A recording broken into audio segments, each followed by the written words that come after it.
है। कुछ समय पहले कई अमीर महिलाओं ने देखा कि उनके बच्चे इस लड़की से बेहद जुड़ गए हैं, इसलिए उन्होंने चाहा कि वह उनके सभी बच्चों की एक साथ देखभाल करे। बिजनेसमैन को यह सुझाव पसंद आया, लेकिन उसने फैसला लड़की पर ही छोड़ दिया। वह जानता था कि इतने सारे बच्चों की जिम्मेदारी उठाना बिल्कुल आसान नहीं होगा। लड़की परिवार की इस मेहरबानी के लिए बहुत शुक्रगुजार थी। वह यह भी जानती थी कि ये सभी अमीर परिवार उनके मालिक के बिजनेस पार्टनर हैं। वह किसी को भी मुश्किल में नहीं डालना चाहती थी। वैसे भी उसे सभी बच्चे बहुत प्यारे लगते थे और उनके साथ समय बिताना उसे सचमुच अच्छा लगता था। इसलिए उसने कहा, अगर मुझे काबिल हेल्पर्स मिल जाए तो मैं सभी बच्चों की देखभाल कर सकती हूँ। ये सुनकर सभी अमीर महिलाएं बहुत खुश हो गई। लेकिन बिजनेसमैन ने 3 शर्तें रखी। पहली, वह सबसे पहले उसके अपने परिवार की एक्सक्लूसिव नैनी रहेगी, इसलिए उसके बच्चों को हमेशा पहली प्राथमिकता मिलेगी। दूसरी, बाकी सभी हेल्पर्स का चुनाव और उनकी जिम्मेदारी पूरी तरह उसी के हाथ में होगी। तीसरी, अब उसका काम कई गुना बढ़ जाएगा, इसलिए उसकी सैलरी भी बढ़ेगी। हर परिवार उसे हर महीने 1 लाख युआन देगा। सभी अमीर महिलाएं बिना किसी बहस के उसकी हर शर्त मान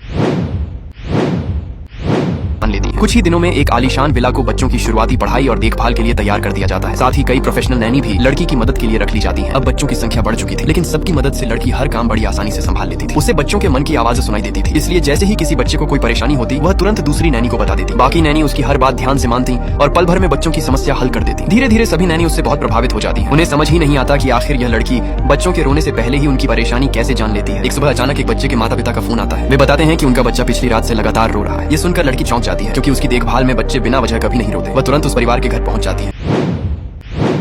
बच्चे के मन की आवाज सुनकर उसे पता चलता है कि उसकी तबीयत बहुत खराब है। वह तुरंत बच्चे को अस्पताल ले जाने की बात करती है, लेकिन उस समय बच्चे के माता पिता घर पर नहीं होते। बच्चे का चाचा उसे रोकते हुए कहता है, बच्चा बस जिद कर रहा है, थोड़ा प्यार से चुप करा देंगे तो ठीक हो जाएगा। लड़की गंभीर आवाज में कहती है, ये सामान्य रोना नहीं है, इसे सांस लेने में भी तकलीफ हो रही है। तभी बच्चे की चाची ताना मारते हुए कहती है, पूरी रात रोएगा तो सांस तो फूलेगी ही। वह लड़की का मजाक उड़ाते हुए कहती है, लोग तुम्हारी बहुत तारीफ करते हैं, लेकिन असल में तुम्हें बच्चों की देखभाल करनी आती ही नहीं, अपनी गलती छिपाने के लिए बहाने बना रही हो। परिवार का एक और चाचा कहता है कि पूरी रात लगातार रोना सचमुच सामान्य बात नहीं है, लेकिन सबसे बड़े चाचा तुरंत उसकी बात काट देते हैं। वह कहते हैं, पहले भी ऐसा कई बार हो चुका है, फैमिली डॉक्टर हर बार चेक कर चुके हैं, बच्चे को कोई बीमारी नहीं है। फिर वह लड़की पर गुस्सा करते हुए कहते हैं, तुम नई आई हो और हमारे घर के मामलों में दखल दे रही हो, लोग समझेंगे कि हमारा परिवार किसी के भी बहकावे में आ जाता है। लड़की यह सब सुनकर चुप रह जाती है। उसे शक होने लगता है कि बच्चे की बीमारी का संबंध परिवार के अंदर चल रहे किसी सत्ता संघर्ष से है, वरना एक मेडिकल चेकअप का इतना विरोध करने की कोई वजह नहीं हो सकती।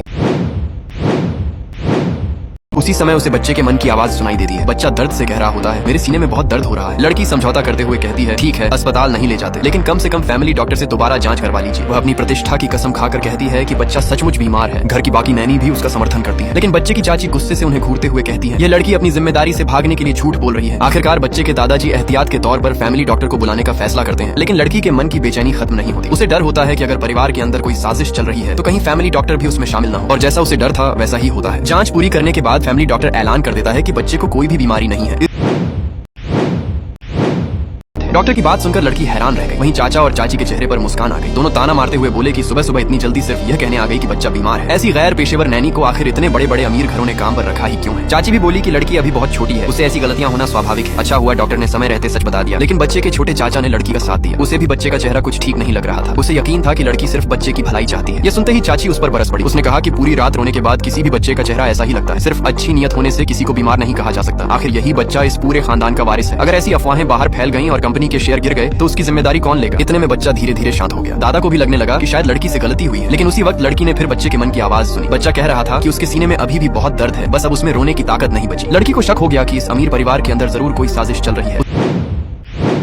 उसे यकीन था कि फैमिली डॉक्टर को भी खरीदा जा चुका है। उसने दोबारा कहा कि बच्चे को किसी दूसरे अस्पताल में ले जाकर जांच करानी चाहिए। जैसा उसने सोचा था, चाचा और चाची फिर उसके रास्ते में आ गए। उन्होंने उस पर गलत इरादों का आरोप लगाया और कहा कि अगर अस्पताल जाकर बच्चे को कोई दूसरी बीमारी लग गई तो उसकी जिम्मेदारी कौन लेगा? लड़की ने उनकी एक न सुनी। उसने सीधे दादा से कहा कि अगर अस्पताल में बच्चे की कोई बीमारी नहीं निकली तो वह सभी अमीर परिवारों की नैनी की नौकरी छोड़ देगी और अब तक मिली सारी तनख्वाह भी वापस कर देगी। उसकी यह बात सुनकर वहाँ मौजूद सभी लोग दंग रह गए। सब जानते थे कि वह कई बड़े घरों में काम करती है और हर महीने 10 लाख से भी ज्यादा कमाती है। उधर फैमिली डॉक्टर ने भी अपनी मेडिकल लाइसेंस की कसम खाकर कहा कि उसकी रिपोर्ट बिल्कुल सही है और बच्चे को कोई बीमारी नहीं है। चाचा भी डॉक्टर का पक्ष लेते हुए बोला कि डॉक्टर पिछले 20 साल से इस परिवार के साथ है और उसने कभी गलत रिपोर्ट नहीं दी। पहले भी बच्चे में ऐसे लक्षण आ चुके हैं, लेकिन कभी कुछ नहीं निकला। लड़की ने दादा से कहा कि सिर्फ इसलिए कि पहले कुछ नहीं हुआ, इसका मतलब ये नहीं कि इस बार भी सब ठीक होगा। हो सकता है बीमारी ऐसी हो जिसे फैमिली डॉक्टर पकड़ ही न पाया हो। आखिरकार दादा उसकी बात मान गए, लेकिन उन्होंने साफ चेतावनी दी कि अगर अस्पताल में कोई बीमारी नहीं निकली तो परिवार को गुमराह करने और बच्चे को बेवजह परेशान करने की सजा उसे जरूर मिलेगी।